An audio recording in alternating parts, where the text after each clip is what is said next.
Hi there, Ira Carroll here. I just want to share a couple of ideas and thoughts with you around the idea of creating apples. So if you wanted the experience of creating apples, what would be the first thing that you would have to do in order to create apples from an apple tree?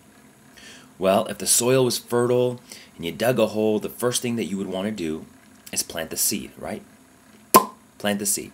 So as you plant the seed and you cover it with the soil and you begin to water it and nurture it and give it sunlight, what's eventually going to happen to that small little seed? Well, it's going to sprout some roots under there so it can grab onto the soil under there and hold on tight so it can begin to grow through the ground, right?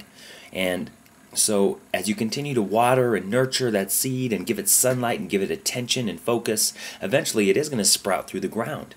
And you're going to start to see some of the roots start to turn into a small trunk.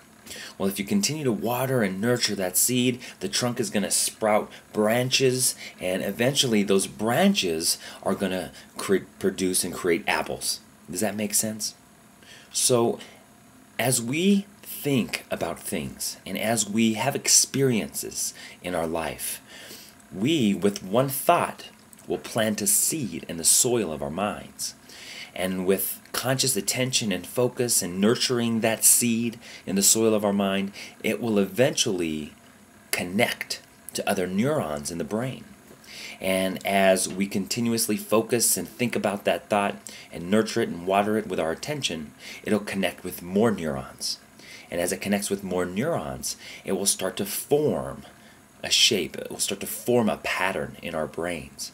And as we continue to think about that thought more over and over and over again, just like that apple tree, it's going to produce some results. It's going to start to show the trunk of the tree. You continue to focus and nurture that thought, eventually you're going to produce whatever it is the belief says. For example, apples. So the more you think a thought, the more you nurture and water any thought, positive or negative, it eventually will grow into a belief.